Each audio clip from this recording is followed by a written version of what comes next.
हरियाणा के ऊर्जा परिवहन एवं श्रम मंत्री श्री अनिल विज ने कहा कि वर्तमान सरकार पंडित दीनदयाल उपाध्याय के बताए गए सिद्धांतों पर चलते हुए केंद्र व प्रदेश में गरीबों के उत्थान के लिए कार्य कर रही है और पंक्ति में खड़े अंतिम योग्य व्यक्ति के कल्याण के लिए प्रतिबद्ध है। ऊर्जा मंत्री अनिल विज आज अम्बाला छावनी के नागरिक अस्पताल में आयोजित जिला स्तरीय दीनदयाल लाडो लक्ष्मी योजना के शुभारंभ अवसर पर बतौर मुख्य अतिथि लोगों को संबोधित कर रहे थे। इस मौके पर राज्यसभा सांसद कार्तिकेय शर्मा भी विशेष तौर पर उपस्थित रहे। सिविल सर्जन डॉक्टर राकेश सहल, पीएमओ डॉक्टर पूजा व अन्य ने मुख्य अतिथि के साथ साथ राज्यसभा सांसद को पुष्प गुच्छ देकर उनका अभिनंदन किया। इस अवसर पर पंचकूला में राज्य स्तरीय कार्यक्रम का वीडियो कॉन्फ्रेंसिंग के माध्यम से प्रसारण किया गया तथा उपस्थित सभी ने मुख्यमंत्री का संदेश देखा व सुना। कार्यक्रम में ऊर्जा मंत्री अनिल विज ने कहा कि आज का दिन महत्वपूर्ण दिन है। आज पंडित दीनदयाल उपाध्याय जी की जयंती है। पंडित दीनदयाल एक महान विचारक व अर्थशास्त्री थे तथा देश को उन्नति के लिए मूल मंत्र भी दिए हैं। अंत्योदय के मूल मंत्र के अनुरूप वर्तमान प्रदेश व केंद्र सरकार समाज के अंतिम पंक्ति में खड़े योग्य पात्र व्यक्ति के कल्याण के लिए कार्य कर रही है। आज जितनी भी योजनाएं हैं वह गरीबों के उत्थान के लिए लागू की गई है, जिनमें आयुष्मान कार्ड योजना, उज्ज्वला योजना के साथ साथ अन्य शामिल है। उन्होंने कहा कि महिलाओं को सशक्त बनाने की दिशा में भी अनेकों योजनाएं क्रियान्वित की गई है। ऊर्जा मंत्री अनिल विज ने कहा कि नवरात्रों के शुभ अवसर पर महिलाओं को और सशक्त करने की दिशा में दीनदयाल लाडो लक्ष्मी योजना का शुभारंभ किया गया है। दीनदयाल लाडो लक्ष्मी योजना जुझारू समाज को लोगों ने इनका काम देखा। इस वक्त बाढ़ में निगाह रखे हुए थे, हमारे कार्यकर्ता भी निगाह रखे हुए थे।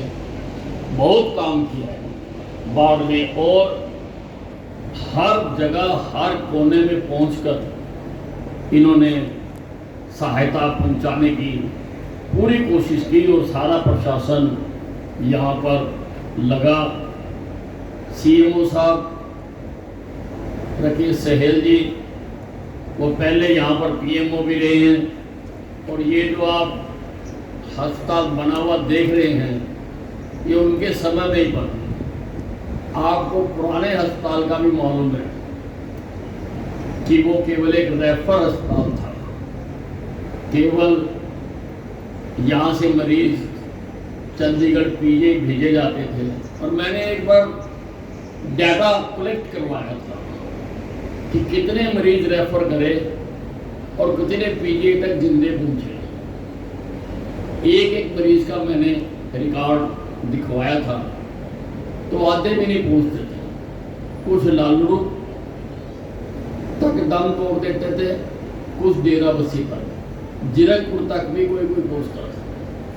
तो आज ये सब सुविधाओं से संपन्न यहाँ पर ये अस्पताल बना हुआ है और अम्बाला छावनी में तो नहीं परंतु आसपास के इलाकों में ग्रामीणों ने, महिलाओं ने, लोगों ने इसका नाम भी मिनी पीजे रखा हुआ है क्योंकि हर तरह का इलाज इस अस्पताल में होता है।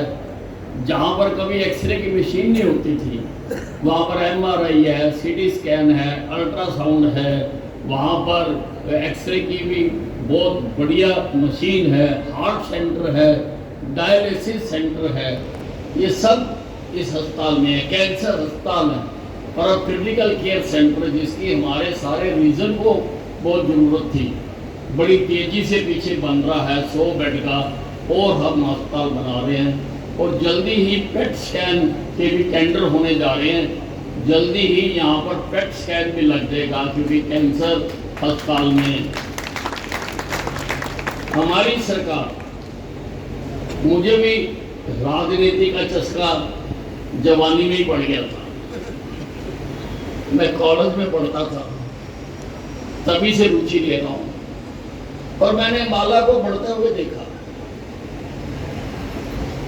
ये पूर्ववर्ती सरकारों ने कभी हमारे साथ इंसाफ नहीं किया, लेकिन हमारी सरकार आने के बाद, भारतीय जनता पार्टी की सरकार आने के बाद अम्बाला छावनी का जितना उधार काम था मैंने सूद समेत यहां पर लाके दिया।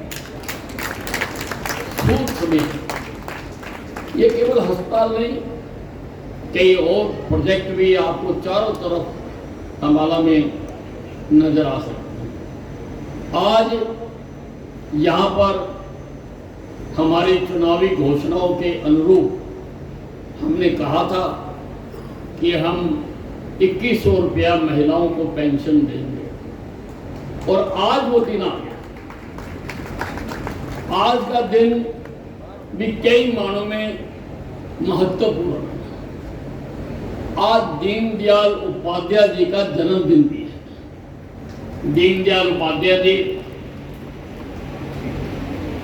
जो शुरू के दिनों में जिन्होंने जनसंघ की कमान संभाली, और वो विचारक थे, अर्थशास्त्री थे। उन्होंने देश को मूल मंत्र दिए, उन्होंने अंत्योदय का मंत्र दिया कि सबसे पहले जो पंक्ति में अंतिम आदमी खड़ा है उसका कल्याण किया जाए। और भारतीय जनता पार्टी, चाहे वो केंद्र है चाहे प्रदेश है, वो सारी दीनदयाल उपाध्याय जी द्वारा बताए गए सिद्धांतों पर ही काम करती है। इसीलिए आपने देखा होगा कि हमारी सरकार ने आने के बाद गरीबों के लिए सबसे ज्यादा काम किया। चाहे आयुष्मान भारत योजना है, चाहे उज्ज्वला योजना है, अनेकों योजनाएं जो गरीबों के लिए थी, क्योंकि गरीबों का उत्थान हो, समाज में जो समानता है वो दूर हो, उसके सिद्धांत पर हमारी सरकारें स्थान स्थान पर काम करती हैं। सभी प्रदेशों में अनेकों योजनाएं, महिला सशक्त हो, महिला के पास अपना धनराशि हो, हमारा समाज घर का काम महिलाएं ही चलाती हैं, लेकिन पुरुष आधारित समाज हमारा रहा है। लेकिन ये जो दिनों में ये शुरू किया जा रहा है, ये नवरात्रे के लिए, नवरात्रों में भी हम माताओं के प्रति पूरी तरह से समर्पित होते हैं। ऐसे दिनों में ये लाडो लक्ष्मी योजना की शुरुआत की जाती है। जैसा भी मुझसे पूर्व बोलते हुए हमारे सांसद महोदय ने बताया कि अभी शुरुआत में 1 लाख रुपए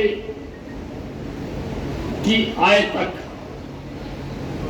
की महिलाएं इसके लिए एलिजिबल होंगी, और उसके लिए कहीं जाना नहीं पड़ेगा, किसी सीएससी सेंटर में जाना पड़ेगा। आज एक ऐप लॉन्च हो रही है, अभी जब मुख्यमंत्री जी का संबोधन शुरू होगा वो बटन दबाकर ऐप को लॉन्च करेंगे। उसको आप अपने अपने मोबाइल पर उतार सकते हैं। वो दोनों तरह की है, एप्पल की भी है, एंड्रॉयड की भी है। और अगर अपने पास मोबाइल नहीं है, स्मार्टफोन नहीं है, तो किसी अड़ोसी पड़ोसी के फोन पर भी आप उसको उतार सकते हैं। आप घर बैठे ही उसको भर सकते हैं। जो कुछ भरना है उसी में आपने घर बैठकर भरना है। डिपार्टमेंट अपने आप आएगा, आपके तथ्यों की जांच करेगा, आपकी पेंशन चालू हो जाएगी। और उसकी भी हम तिथि निश्चित कर रहे हैं कि किस तारीख से आपके खातों में पेंशन आनी शुरू हो जाएगी, और उस तिथि को आपके खातों में अपने आप 2100 रुपया आना शुरू हो जाएगा। ये हमारी सरकार की, प्रधानमंत्री नरेंद्र मोदी जी ने जितनी सरकार की योजनाएं हैं, चाहे वो बुढ़ापा पेंशन है, महिला पेंशन है, या किसी और प्रकार के लाभ हैं, वो सारे के सारे डीबीटी के माध्यम से आपके खाते में जाते हैं। क्योंकि हमारे पूर्व प्रधानमंत्री जी कहा करते थे, मैं नाम नहीं लेना चाहता हूँ, राजनीतिक फंक्शन नहीं है, सरकारी फंक्शन है, लेकिन हर जगह लिखा हुआ है, अगर आप गूगल में ढूंढोगे तो वहां भी आपको मिल जाएगा।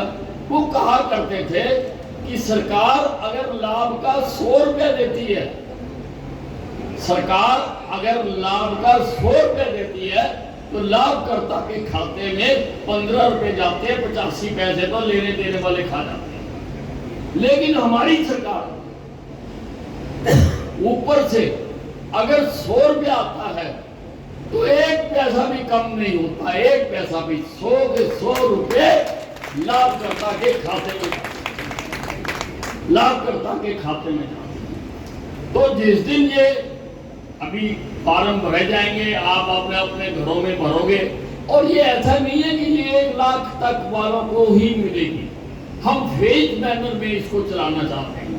1 लाख तक के हम चलाएंगे, हमारे अनुभव आएंगे, हम देखते देखेंगे, उसका अध्ययन करेंगे, और अध्ययन करने के बाद फिर हम इसकी राशि बढ़ाएंगे, इससे ज्यादा राशि वालों को भी देंगे, फिर उससे और ज्यादा राशि वालों को देंगे। तो धीरे धीरे हम एकदम ना करके हम इसको धीरे धीरे कर रहे हैं, और 1 लाख तक वालों में भी अंदाजा है, पर लगभग 20 लाख महिलाओं को ये पेंशन मिलने जा रही है। 20 लाख महिलाओं, 1 लाख की आय वालों, और हम जो कहते हैं वो करते हैं।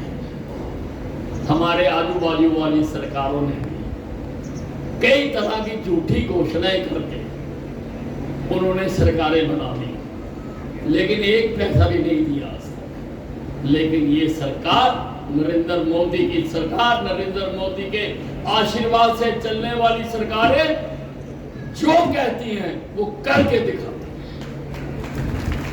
करके दिखाती हैं, और हमने करके दिखाया है जो कहा।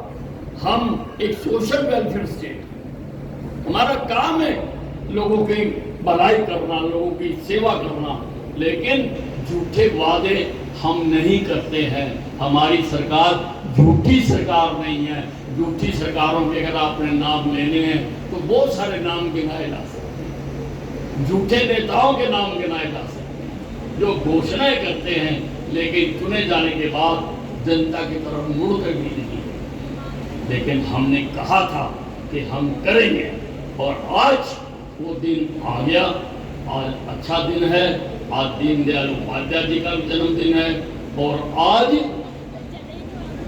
नवरात्रे भी मनाए जा रहे हैं, और आज प्रधानमंत्री नरेंद्र मोदी जी के जन्मदिन के अवसर पर पखवाड़ा भी मनाया जा रहा है। पखवाड़ा भी मनाया, 3 चीजें आज के दिन के साथ जुड़ रही हैं, जिसमें सेवा पखवाड़ा हम मना रहे हैं। आप देख रहे हो रोजाना हमारे कार्यकर्ता कहीं पर ब्लड डोनेशन कैंप लगा रहे हैं, कहीं पर सफाई का प्रोग्राम कर रहे हैं, कहीं पर हेल्थ चेकअप कैंप लगा रहे हैं, कहीं पर पौधारोपण कर रहे हैं। सारा संगठन इस वक्त हमारा जो है सेवा कामों में लगा हुआ है, और ये आज के दिन ये जो योजना है लाडो लक्ष्मी योजना, लाडो लक्ष्मी योजना की हर बहन के खाते में 2100 रुपया जाए, ताकि वो भी अपनी मर्जी से वो पैसे खर्च कर सके। हमारा सामाजिक ताना बाना भी ऐसा है कि हमारे